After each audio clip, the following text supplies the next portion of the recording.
నమస్తే. Welcome to VSB Telugu audio novels or కథలు. కథ శీర్షిక అందుకో ఈ ప్రేమ లేఖ. రచన కె రామలక్ష్మి గారు. చదువుతున్నది ధనలక్ష్మి. ఇక కథలోకి వెళితే, కలం మూసి ఒళ్ళు విరుచుకున్నాడు భాస్కరం. కాగితాలన్నీ జాగ్రత్తగా దొంతర పెట్టాడు. డ్రాయర్ సొరుగులాగి ఒక గుండు సూది తీసి పెట్టాడు. ఆప్యాయంగా మడత పెట్టి కవరులో పెట్టాడు. కొన నాలికతో కవరు అంటించాడు. కవరు మీద అనురాధ అని వ్రాశాడు. టేబుల్ లైటు ఆర్పి లేచి నిలబడి ఒళ్ళు విరుచుకున్నాడు. వెళ్ళి కిటికీ దగ్గర నిలబడ్డాడు. రాత్రి కొంచెంగా వర్షం పడింది. పెరట్లో పారిజాతం గోమాయిస్తుంది. ఇంటి ముందు రాధా మనోహరం గుత్తులు గుత్తులుగా పూసి బరువుగా వంగింది. వర్షంలో తడిసి పువ్వులు ఆకులు అందంగా ఉన్నాయి. 10 గంటలకు ముహూర్తం కావటం వల్ల ఇంట్లో కొంచెం అలికడిగా అనిపిస్తుంటుంది. అప్పుడే పూర్తిగా చీకట్లు విడిపోలేదు. ఇంతమంది చుట్టాలున్న ఈ ఇంట్లో ఎక్కడ ఉందో అనురాధ అనుకుంటూ కిటికీలో నుంచి చూస్తున్నాడు భాస్కరం. చిన్న పావడ జాకెట్టు వేసుకుని ఓ అమ్మాయి. అప్పుడే రాధా మనోహరం గుత్తులు కోయటానికి తాపత్రయపడుతుంది. ఆ పిల్ల కనబడ్డం ఎంతో సంతోషం కలిగించింది భాస్కరానికి. పాపా అని పిలిచాడు. పాప తల ఎత్తి చూసింది. ఇటురా అని చేయి ఊపాడు. చిన్న కాళ్ళు తడబడేటంత త్వరగా మెట్లపైకి వచ్చింది పాప. నీకు పెళ్లి కూతురు తెలుసా అడిగాడు. ఓ అని తల ఊపింది అమ్మాయి. అయితే ఈ కవరు ఇస్తావా? గుండె దడదడమంటుండగానే అడిగాడు.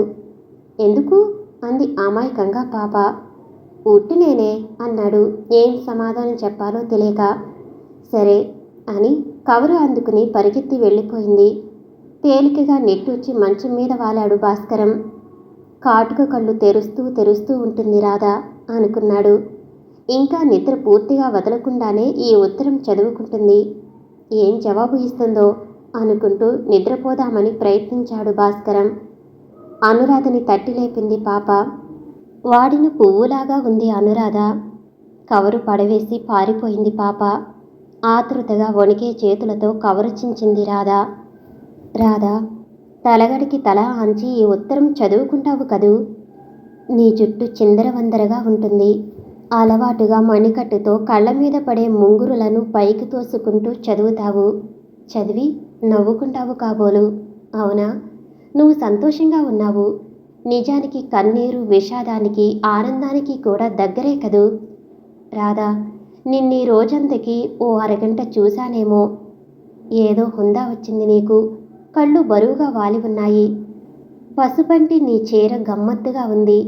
అందంగా పెళ్లి బొట్టు బుగ్గన చుక్క. పరుగే గాని నడకరాని నువ్వేనా అనిపించింది. నాకేసి చూస్తావేమో అని ఎంతో ఆశపడ్డాను. కానీ ఈ దీనుడిపై అనుగ్రహం తప్పింది. రాధా, ఒక విధంగా ఈసారికిది ఆఖరుసారి చూడటం అనిపించింది.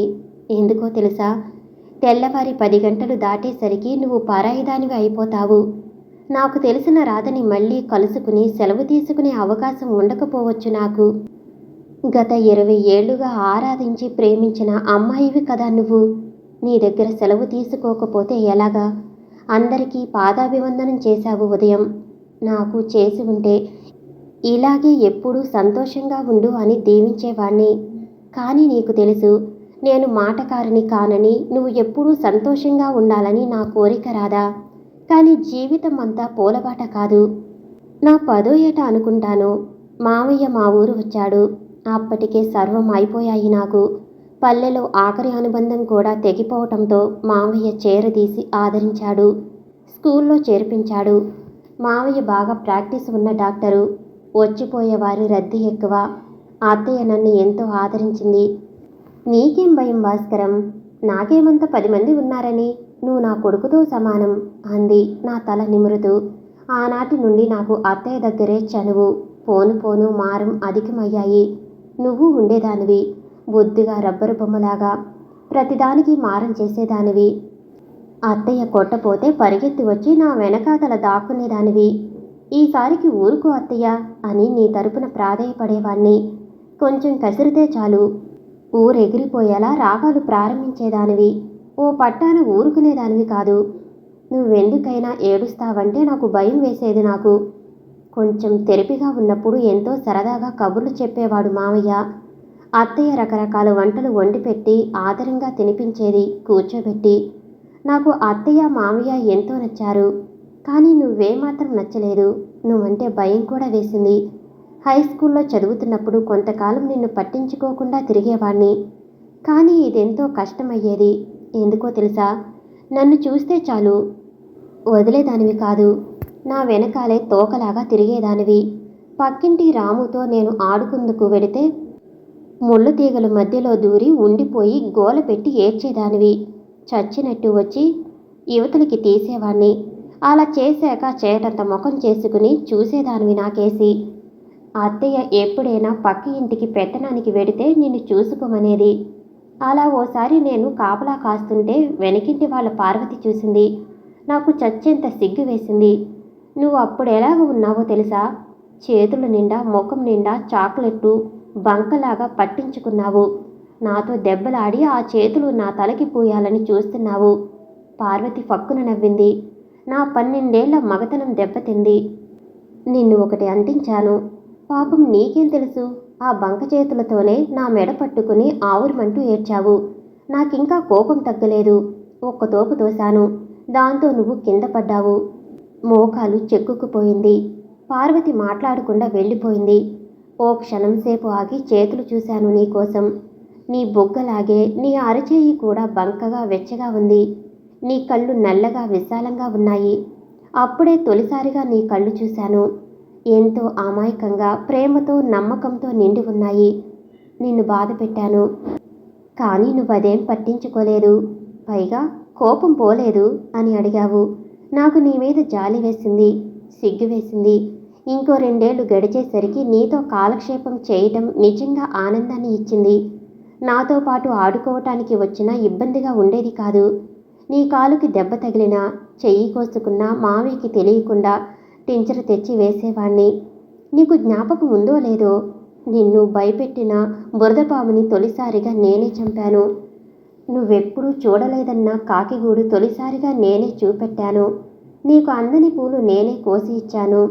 నిన్ను వేళాకోళం చేసిన స్కూలు పిల్లల్ని తన్ని తన్నులు కూడా నేనే తిన్నాను. నీకు ఒంట్లో బాగోలేకపోతే మావయ్య ఇచ్చే చేదు మందులు నేనే నీ చేత తాగించగలిగేవాణ్ణి. అది నాకెంతో గర్వంగా ఉండేది. కాలం బంగారు రెక్కలు కట్టుకుని పరుగులు పెట్టే రోజులవి. నేను మావయ్య కోరికపై పట్నంలో మెడిసిన్ చదవటానికి చేరాను. దానితో అంతా మారిపోయింది. సెలవులకి రావటం పోవటం నా వంతు. ఉన్న చోటనే ఉండటం నీ వంతు అయ్యింది. కాలేజీలో చేరాక తల ఎత్తి తిరగటం వస్తుంది. నేను 3వ సంవత్సరం చదువుతుండగానే సెలవుల్లో మావయ్యతో నడిచి వెడుతూ ఉంటే అంతా చదువెలా సాగుతుందోయ్ అంటూ ప్రశ్నలు వేసేవారు. ఇది అదే ఇల్లు కానీ ఎంత తేడా. ఎన్నాళ్ళ నుంచో తెలిసిన మనుషులు దగ్గర నుండి దూరంగా అయిపోయినట్టు అనిపిస్తుంది. అయినా నా అసలు జీవితం కాలేజీ కాంపౌండ్లో, గదులలో, లెక్చరర్ల పాఠాలలో, పరీక్షలలో ఉందనిపిస్తుంది. అప్పటికి నువ్వు మారిపోయావు. నీ రూపురేఖలు మారిపోయాయి. చక్కని వాలుజడ ఊపుతూ నడిచేదానివి. నీ కళ్ళు నాకు జ్ఞాపకం ఉన్నంతకంటే పెద్దవిగా అందంగా తయారయ్యాయి. నీలో ఏదో గమ్మత్తు మెరుపు వచ్చింది. గంభీరంగానూ దూరంగానూ ఉండటం ప్రారంభించావు నువ్వు. నేను ఆ రోజు తిరిగి వెళ్ళిపోతున్నాను. నీతో ఏకాంతంగా ఓ క్షణం గడపాలని తహతహలాడాను. కానీ నువ్వు నన్ను తప్పించుకుని అత్తయ్య చీరచెంగు వదలకుండా తిరిగావు. అత్తయ్య విసుకుంది కూడా. నేను వెళ్ళిపోయాను. కానీ తిరిగి అటువంటి పరిస్థితి నన్ను తిరిగి పిలుస్తుందని అనుకోలేదు. మావయ్యకి గుండెపోటు వచ్చిందని అత్తయ్య ఇప్పించిన టెలిగ్రాము అందుకుని స్థాణువులాగా ఉండిపోయాను. తక్షణం బయలుదేరి వచ్చాను. డాక్టర్ కోర్సు పూర్తయి ఆసుపత్రిలో 1 సంవత్సరం సర్జను గిరివెలికి పెడుతున్న నాకు మావయ్య పోయాడంటే అది ఎలాగా అనిపించిందే కానీ నమ్మబుద్ధి కాలేదు. అత్తయ్య ముఖం చూడలేకపోయాను. నువ్వు అసలు కనబడనే లేదు. యాంత్రికంగా పెద్దలు చెప్పిన పనులు చేసి మావయ్యకు అంతిమయాత్ర అవసరాలు తీర్చాను. నా రుణం అంతటితో తీరేది కాదు. ఎవరూ లేరు కదా అని మావయ్య గదిలో కూర్చుని చేతులు ముఖం మీద కప్పుకుని ఏడ్చాను. ఎక్కడి నుంచి వచ్చావో నువ్వు? వచ్చి నా భుజం మీద చెయ్యి వేశావు. ఏడవకు బావా, నిన్నిలా చూస్తే అమ్మ అసలు తేరుకోదు అన్నావు. రాధా, అంటూ నీ చేతులతో నా ముఖం కప్పుకుని ఏడ్చాను. నువ్వు అప్రయత్నంగానే నా జుట్టు మీద చేయి వేసి నిమురుతూ ఉండిపోయావు. అలాగే ఇద్దరం ఉండిపోయాం. చుట్టూ చీకటి పడిపోయింది. మన మనస్సుల్లో ఏదో ప్రశాంతత ఆవరించుకుంది. అమ్మకి తోడుగా ఉండటం కోసం నువ్వు చదువు మానేశావు. నాకు కూడా ఇంటి పట్టున ఉండి మావయ్య వదిలిపెట్టి వెళ్ళిన ప్రాక్టీసు చేపట్టాలనిపించింది. నా మాటికి అత్తయ్య ఎంతో సంతోషపడింది. నేను తప్పటడుగులు వేశాను, మెప్పులు పొందాను. నెమ్మదిగా చదువుకున్నది అమలులోకి దింపాను. నీకు జ్ఞాపకం ఉండే ఉంటుంది. ఓ ముసలాయన్ని గదిలోంచి గెంటేశాను. ఒకడికి తప్పు మందు వ్రాసి వాడి ప్రాణం మీదకి తెచ్చాను. ఆ రోజు నాకు బాగా జ్ఞాపకం. సాయంత్రం పూట క్లినిక్లోకి వెళ్ళటానికి ముందు కాఫీ కోసం వంటింట్లోకి వెళ్ళాను. ఆ అత్తయ్య దిగాలు పడి కూర్చుని ఉంది. పక్కనే పీటవాల్చుకు కూర్చున్నాను. కాఫీ కావాలి అత్తయ్య అన్నాను. ఇస్తాను గాని భాస్కరం, నీతో ఓ సంగతి చెప్పాలి అంది అత్తయ్య. చెప్పు అన్నాను. అదే మన రాధలేదు అంది. ఎక్కడికి వెళ్ళింది అత్తయ్య అడిగాను. పక్కంటి వాళ్ళతో కలిసి సినిమాకంటూ వెళ్ళింది భాస్కరం. ఇది వారంలో 4వ సారి వెళ్ళటం. నాకు దాని ధోరణేం నచ్చటం లేదు. ఆడపిల్లలందరితో పాటు ఆ రామం కూడా వెడుతున్నాడు. ఈడు వచ్చిన పిల్ల ఏం బాగుంటుంది చెప్పు. అదే అంటే మూతుమూరుడు చేసుకుని వెళ్ళింది అంది అత్తయ్య. ఇంజనీరు బాగా ఉన్నవాళ్ళు. మన రాధికి అడిగి చూద్దాం అత్తయ్య. రాధికి ఇష్టమైతే మనం ఎందుకు కాదనటం అన్నాను. దానితో అత్తయ్యకి కోపం వచ్చింది. బాగుంది వరస. అది ఆడింది ఆట, పాడింది పాటానా? మహారాజులంటే మరి 2 వడ్డించమన్నారట. అయినా నీకేం లోటని పరాయి సంబంధాల కోసం పాకులాడటం అంది అత్తయ్య. ఆ రోజు దాకా నాకు నీ దృష్టి లేదు. నువ్వు పరాయి మగవాడితో స్నేహం చేయటం ఏమిటి? నేను మోసిన రాధా, ఏడిపించి ఊరుకోపెట్టిన రాధా, కాలుకి దెబ్బ తగిలితే ఎత్తుకు తిరిగిన రాధేనా ఈ రాధ అనిపించింది. అయినా నేను నీ దారికి అడ్డు నిలవదలుచుకోలేదు. కానీ ఏ మగవాడు తన కుడి చేతిని గురించి, పీల్చే గాలిని గురించి ఆలోచిస్తాడు? నువ్వు నాకంతకంటే సన్నిహితమని తెలుసుకున్నా ఏం చేయగలను అనుకున్నాను. మరునాడంతా నిన్ను కనిపెట్టి చూశాను. మీరంతా నవ్వుతూ రామం కారులోకి ఎక్కుతున్నారు. అప్పుడే నా కుడి చేతిలో నొప్పి పుట్టింది రాధా. నా గుండెల్లో మంట రేగింది కూడా. కానీ నీకెలాగ చెప్పను? నీకు జ్ఞాపకం ఉందా? ఆ రోజు రాత్రి నువ్వు నా బల్ల తుడుస్తున్నావు. నువ్వు రామాన్ని పెళ్లి చేసుకుంటావా అని అడిగాను. చేసుకుంటే నువ్వేమనుకుంటావు బావా అని ఎదురు ప్రశ్న వేశావు. ఏం బాగానే ఉంటుంది అనుకుంటాను. మీ ఇద్దరికీ సరిపోతుంది రాదా అన్నాను. ఎందుకో తెలియదు, నా గుండెల మీద తలపెట్టుకుని బోరున ఏడ్చావు. నాన్నగారు పోయిన బెంగ, రామంతో నీకు పెళ్ళి అవదేమో అన్న భయం చేత ఏడ్చావని ఓదార్చాను. నా 2 చేతులు నిన్ను పొదువుకుని ఓదార్చాను. ఆ క్షణంలోనే ఇంకో సంగతి కూడా నాకు తెలిసింది. నిన్ను ఎన్నేళ్లుగా ప్రేమిస్తున్నానో కూడా తెలియనంతగా నన్ను ప్రేమిస్తున్నావని తెలుసుకున్నాను. కానీ నువ్వు డాక్టర్ని పెళ్లి చేసుకోనన్నావు ఓసారి. ఆ సంగతి ఎలా మరిచిపోను? నీకు జ్ఞాపకం ఉందా? అమ్మలాగా నేను బాధపడలేను. సమయానికి భోజనం లేదు, నిద్ర లేదు సరికదా, ఏ సరదా లేదు. ఏం బ్రతికది? నేను చేస్తే డాక్టర్ని పెళ్లి చేసుకోను అన్నావు. జ్ఞాపకం ఉందా? కానీ ఏం చేస్తాను? ఓ రోజు నువ్వు రాము అతని చెల్లెళ్ళు క్యారమ్స్ ఆడుతున్నారు, కేరింతలు కొడుతున్నారు. అప్పుడే బాగా చీకటి పడిపోయింది. నేను ఆసుపత్రి గది తలుపులు మూసి చేతులు కడుక్కుంటున్నాను. ఇంతట్లో ఎవరో దబదబా తలుపు బాదారు. తలుపు తెరిచాను. కళ్ళల్లో ప్రాణాలు పెట్టుకుని నిలబడిందా అమ్మాయి. ప్రాణాలు తీసుకుందామని మందు తింది. తీరా తిన్నాక భయం వేసి పరిగెత్తుకు వచ్చింది. నేను నర్సుని, కాంపౌండర్ని కూడా పంపించేశాను. ఆ అమ్మాయిని ఓ క్షణం కూడా వదలడానికి లేకపోయింది. నిన్ను రామాన్ని కేకవేశాను. వచ్చావు. రావడమే కాదు రాదా, ఏ కష్టమైన పనులైతే చేయను కాక చేయనని వాదించేదానివో అవన్నీ అనుకోకుండా చేశావు. నీ సాయశక్తులా నాకు తోడుగా నిలబడ్డావు. రామం ఫోన్ దగ్గరే ఉండి అంబులెన్స్ కోసం తాపత్రయపడ్డాడు. అది వచ్చింది. మనము గెలిచాం. ఆ అమ్మాయి చచ్చిపోలేదు, బ్రతికింది రాదా. మనిద్దరం కలిసి ఓ ప్రాణం పోకుండా కాపాడగలిగాం. ఆ రోజు నువ్వెంతో తృప్తిగా సంతోషంగా కనిపించావు రాదా. అది నిజమో నా భ్రమో? రేపు నీకు పెళ్ళి అయిపోతుంది. ఈ ఉత్తరం నాకు తెలిసిన రాధికి గుడ్ బై చెప్పడానికే. నాలో నిలిచి నా జీవితం వెలుగుతో నింపిన ఆ అమ్మాయికి వీడ్కోలు చెప్పకుండా ఎలాగ ఉండగలదు? ఎందుకంటావా? రేపటి తర్వాత నువ్వు ఆ పిల్లవి కాలేవు కదా. నువ్వు హఠాత్తుగా మారిపోకపోవచ్చు, కానీ మారక తప్పదు రాధా. జీవితం నిన్ను మార్చేస్తుంది. ప్రేమ సంతోషాలు నిన్ను మార్చేస్తాయి. సుఖదుఖాలు నిన్ను మార్చేస్తాయి. చిన్నవి చితకివి సమస్యలు అలనటలు అన్నీ నిన్ను మారుస్తాయి.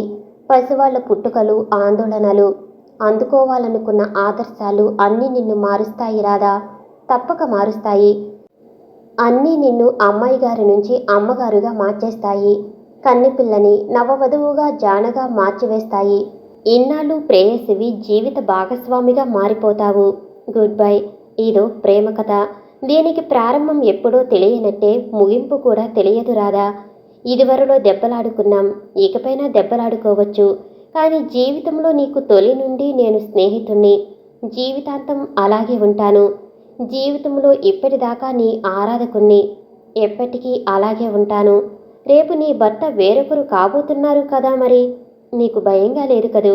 డాక్టర్ని పెళ్లి చేసుకుంటున్నందుకు భయపడటం లేదు కదూ? రాధా, నిజంగా నాకే కొంచెం భయంగా ఉంది. Good night Radha. తీయని కలలో తేలుతూ నిద్రపో. కానీ ఇది నువ్వు చదవటం పూర్తి చేసేసరికి గుడ్ మార్నింగ్ అవుతుందిలే. నా రాధా, నిన్ను మనసారా ప్రేమిస్తున్నాను, కాంక్షిస్తున్నాను. నీ భాస్కరం. ఉత్తరం చదవటం ముగించిన అనురాధ కళ్ళ వెంట అశ్రువులు జలజల రాలుతుంటే తడబడే కళ్ళతో భాస్కరం గదిలోకి పరిగెత్తింది. నిద్ర రాక ఇంటి కప్పుకేసి చూస్తూ పడుకున్న భాస్కరం గుండెలపై తల ఆంచి నిట్టొచ్చింది. గుండెల కంటుకుపోయిన రాధని ఆప్యాయంగా కౌగిలించుకున్నాడు భాస్కరం. బావా, నాకు ఈ లేఖ ముందే ఎందుకు రాయలేదు? అడిగింది అనురాధ. ఏ లేఖ రాధా? చిలిపిగా అడిగాడు భాస్కరం. సిగ్గుతో ఎర్రనైన ముఖం అతని గుండెల్లో దాచుకుంది అనురాధ. బాగా తెల్లవారిపోయింది. అల్లుడికి కాఫీ పట్టుకు వచ్చిన అత్తయ్య కళ్ళబడ్డ దృశ్యం చూసి అలాగే నిలబడిపోయింది. గుమ్మంలో ఆనందంతో ఆమె కళ్ళు కూడా చెమర్చాయి. లేని కోపం తెచ్చుకుంటూ, చాలు చాలు, ఎవరైనా చూస్తే నవ్విపోతారు. లోపలికి వెళ్ళు రాధా అంటూ కూతురిని కసిరిందా ఇల్లాలు. ఉలిక్కిపడి లేచిన అనురాధ తల్లికి ముఖం చూపెట్టకుండా గది బయటికి జారుకుంది. ఏమీ తెలియని ముఖం పెట్టి కాఫీ గ్లాసు అందుకున్నాడు భాస్కరం. సమాప్తం. నేను వినిపించే ఆడియో కథలు, నవల్స్ మీకు నచ్చినట్లయితే మరిన్ని కథల కోసం షేర్ చేసి, లైక్ చేసి, సబ్స్క్రైబ్ చేసుకోండి. Thank you for watching.